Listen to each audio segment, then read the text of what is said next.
Здраво, здраво! Еве го најновото издание на Лајт, а во него анализираме колку хороскопските знаци можат да ни ја одредат дестинацијата која што е совршена за нас за новогодишните и божикните празници. Наш соговорник денес е и Борис Цветковски од бендот PM, кој беше некогашен негов фронтмен. Тој продолжува понатаму со своите активности, но гради соло кариера всушност. Зашто станува збор, погледнете во ова издание на Лајт. Интересен начин за тоа како да ги совладаме предрасудите кога се во прашање хендикепираните лица.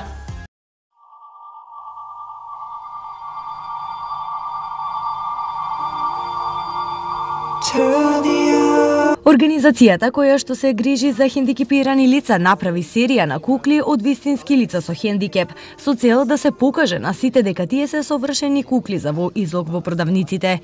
Иако сите сме навикнати моделите од дизајнерите да ги гледаме на совршено излиени фигури, ова е еден чекор за сузбивање на предрасудите кои постојат кај луѓето од оваа категорија. Pros Infrimins е организација која што се грижи за луѓето со инвалидитети и направи неколку кукли кои се во целост исти токму на лицата со инвалидитети. Изработени се во реални мерки на луѓе кои личат на пример на Јасмин Речистер, победничката на мисот на хендикепирани лица, и Ервин Аркич, глумец кој има проблеми со коските. Откако се реализираше проектот, куклите се сместени во излог на продавници во Цирих. Проектот е наречен "Поблиску до оние кои што се совршени". Тие се изложени на видниот хоризонт на повеќе од 7,5 милиони луѓе.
Борис, некогашниот фронтмен на бендот PM, продолжува со соло кариера. Дали ова точно или не ќе ни открие во интервјуто кое што следи во продолжение? Борис Цветановски, некогашниот фронтмен на скопскиот бенд PM, продолжува смело да чекори по патот за успешна музичка кариера. Желбата е голема, а тоа го докажува и неговиот нов проект. Ова е еден нов проект, насловен Boris and the W. Тоа се едни нови момци со кои што почнав да соработувам, кои што има хемија помеѓу нас и ова е продуктот, значи нашата нова песна, насловена Баба Мразица, е продуктот од таа наша соработка. Рече хемија меѓу вас, за каква хемија се однесува? Збор за една позитивна атмосфера при работата, при снимањето, при сваќање меѓусебно што сака да се постигне за конечниот производ. Кажи ми повеќе околу номерата. Колку време се подготвуваше и кој застана нели позади текстот, музиката, аранжманот? Значи музиката од оваа песна е на Виктор Захариев, текстот е мој, аранжманот, миксот, продукцијата е на Горан Милошевски. Огромен поздрав до него и без него не би звучало ова се како што звучи. Песната е спремена за безмалку една недела. Значи смислена и снимена и е направена со цел да ја разбие она предновогодишна монотонија која што ја имаме на нашава естрада. Борис, ки ми кажеш сега зошто го одбравте овој начин на промоција, буквално одење од медиум до медиум и истекнување на песната, зошто го избегна оној стандарден клише начин со промоција во кафулиња и некои други локали?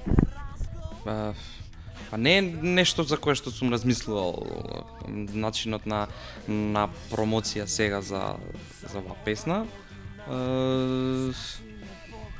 Како да ти кажам, Песната е излезена пред некој ден, како беше, вчера, завчера, и искористивме оваа шанси, другите шанси, медиумски да се изрекламира. Се уште не сум одлучил, можеби во иднина ќе има и она класична промоција за некоја друга песна. Лајт му посакува многу среќа и многу музички парчиња во наредната 2014 година.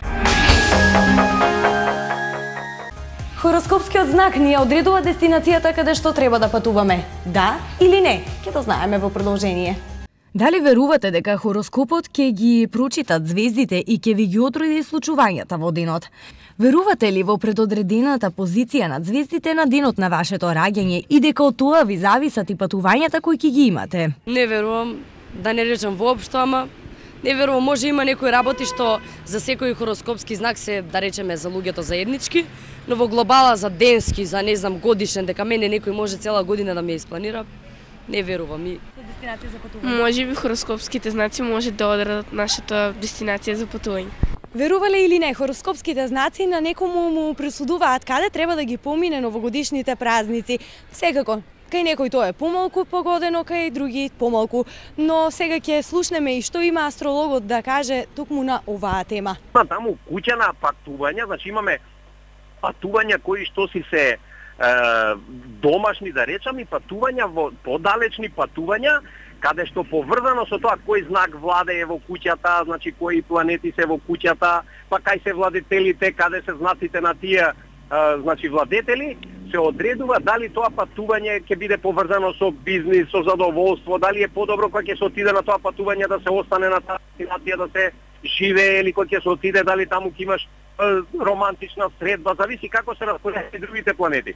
Ама да има хороскопски знак каде што ти кажува дека у Дубај треба да патуваш или во не знам каде, ајде во Москва, значи стварно првпат слушам и ова првпат вака ми е и многу интересно. Ви донесуваме листа на дестинации предвидени од хороскопските знаци, па така ќе можете да одредите кое патување, односно кое место ви одговара според хороскопскиот знак. Ако не сте знаеле, за оние кои што се родени во хороскопскиот знак Овен, совршено место за патување им е Дубај, бидејќи припадниците на овој знак ја сакаат топлата клима. Луѓето родени под знакот Бик копнеат за луксус. Биковите сакаат добра храна, убави временски услови, добра услуга и скапи вина. Токму затоа Париз е идеална дестинација за нив. Близнаците сакаат брзина и бурен начин на живот. Тие сакаат да имаат добар ноќен живот, а тоа им го нуди Лондон. Раковите се релаксираат во Грција. Тие сакаат да бидат обкружени со вода. Дали ќе станува збор за река, езеро, потоци, море, од вистинско значење им е да се влажни.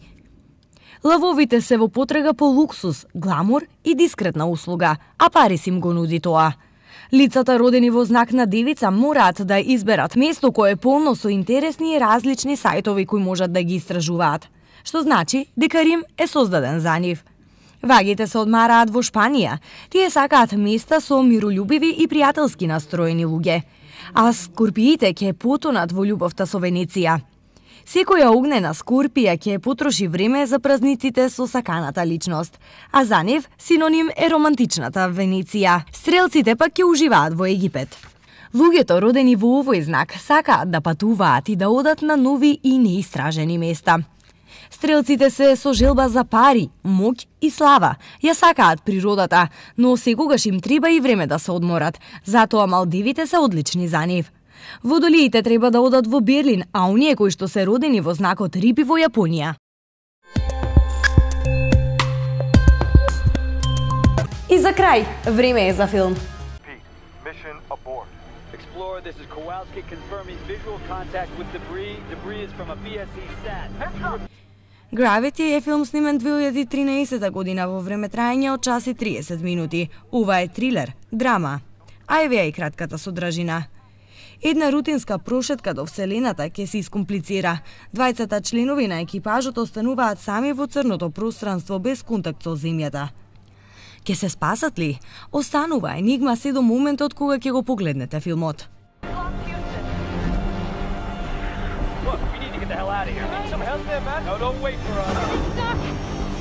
Man down! Man down!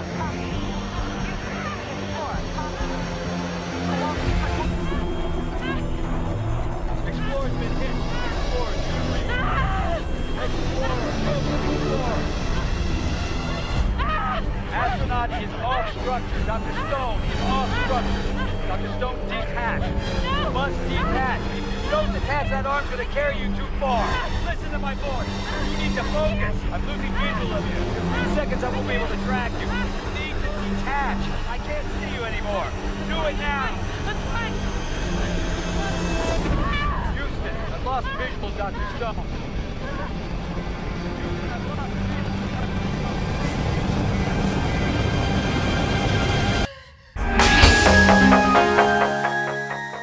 Кога човек има се, не гледа ништо, но тогаш кога ќе остане без ништо, навистина ќе прогледа. Со ова го завршувам нашето денешно дружење. Погледнете ги содржините на Лајт на веб-порталот tvstar.com.mk или пак на во Штипмака. Чао, чао, од мене се гледаме утре.